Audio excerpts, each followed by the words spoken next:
Tonight on Bogan Boogeymen. Scared of hell? Yes. Then imagine living next to the neighbours from hell. You told me you were gonna get me lawnmower back to me. I don't know where it is. Now you still haven't bloody done it. Where's me lawnmower, Travis? I don't know where it is. I asked you for it 3 months ago. You still haven't given me lawnmower. Look, I said I was gonna look for Do it. you think you should take better care of things that aren't yours, mate? No, because I... But first, it's the biggest threat to your existence, Dole Bludgers, taking up an alleged 35% of the federal budget, which is the most verifiable fact of all time. Take a hike, Copernicus. I thought history was gonna be more kind to me than this, baby. The politician that looks more like an Italian-American mafia boss than actual Italian-American mafia bosses says 35%, that's the cut. even though no country on the planet spends 35% of their budget on welfare. In fact, if you look at the budgetary figures, we not only spend pretty much half of what Joe Hockey suggests we do. My kindy teacher misguided me. Numbers ain't my friends. National Treasurer, we're the 25th lowest spender out of 30 OECD nations. Far from Hockey's comparisons of France and Sweden, we're actually a lot closer to Mexico, the nation leading the vanguard in proving that ending welfare dependency. It's not only good for the unemployed as it creates an imperative to work, it's also good for the community at large as it creates pigeon children, fun for the whole family. Exactly, they need their payment, which is the third the wage of somebody just scraping over the poverty line to be halved again, to act as an incentive. And if they have to move to get a job, then that's just the way it is. So saith the Liberal Party's cattle rancher of the poor. Why do you have to paint our faces to look like cattle? Cause you reckon you're too good to move up to Darwin? Dangle a hunk of chicken from your fellas in order to lure crocs away from the nursing home up there, don't ya?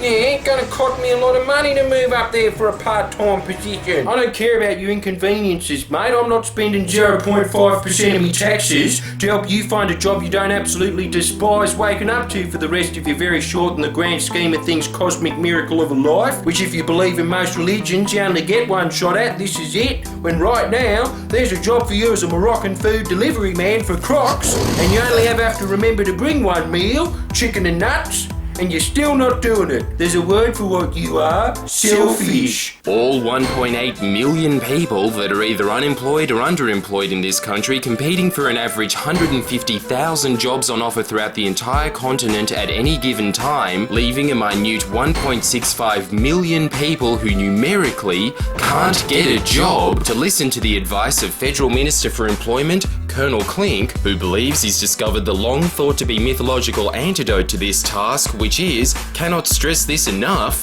mathematically impossible. He believes they should, quote, try harder. Yes, it's all available in our easy-to-download strategy guide, Bare Necessities.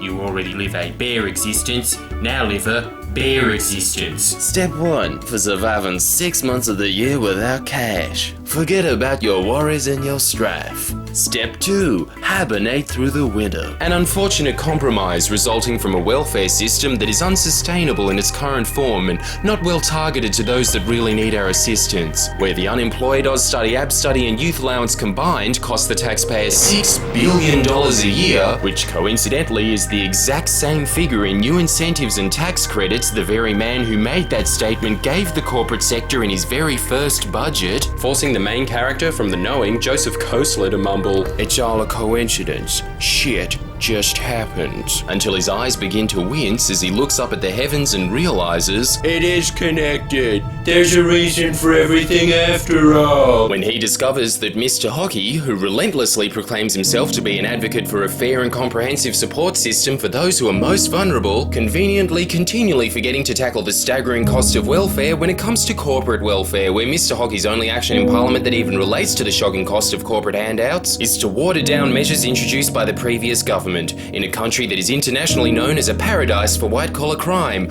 where a third of ASX 200 companies pay less than 10% tax and 57% operate in subsidiary tax havens, costing the budget $8 billion a year, let alone their unbridled access to federally funded research grants, tax credits and subsidies, with the pharmaceutical industry alone receiving almost as much as the unemployment benefit system does altogether, raking in $5 billion a year, and the mining industry 10, along with the top 10% of earners in this country receiving 80% of the $170 billion in tax cuts, which the Howard government introduced that made his ministry, according to the IMF, and we're not talking about the Intrepid Museum Foundation, the International Monetary Fund, the most profligate government in Australian history. What? I leech off the taxpayer for a fraction of that price. At least I'm a cost-effective sponge. Why buy a brand name when you can buy generic? After all, he's certainly giving Joe Hockey no frills, who in this lineup, which includes the likes of Andrew Twiggy, who in the last decade was stripping this country bare of its own natural resources for huge personal profit and literally zero public benefit, while another overly generous contributor to the Australian Treasury, James Hardie CEO Lewis Grease, was busy figuring out how to better Australian society by avoiding compensation payments to former employees his company knew they were exposing to a lethal substance, almost half a century in advance, that causes one of the slowest and most painful deaths there is. No, in that blink of an eye time frame that saw refrigeration go from ice boxes to two-door fridges to tell you how many beers they have left in it,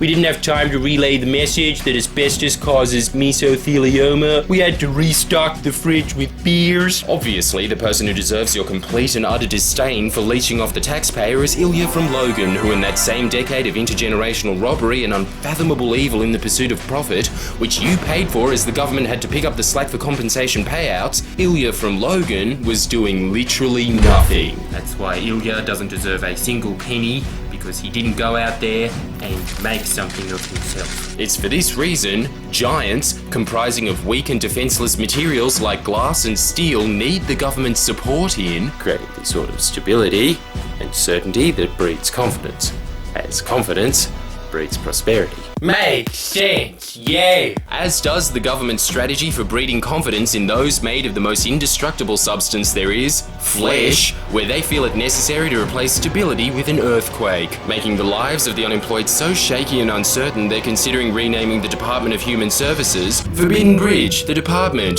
where receiving New Start is forbidden. Let's go back! No! Let's get the jewels! Forbidden.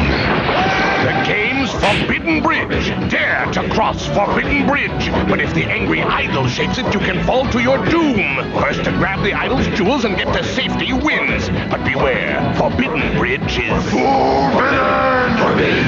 Forbidden. Forbidden. I win! Forbidden Bridge. It's forbidden! Please press the subscribe button now. Come on.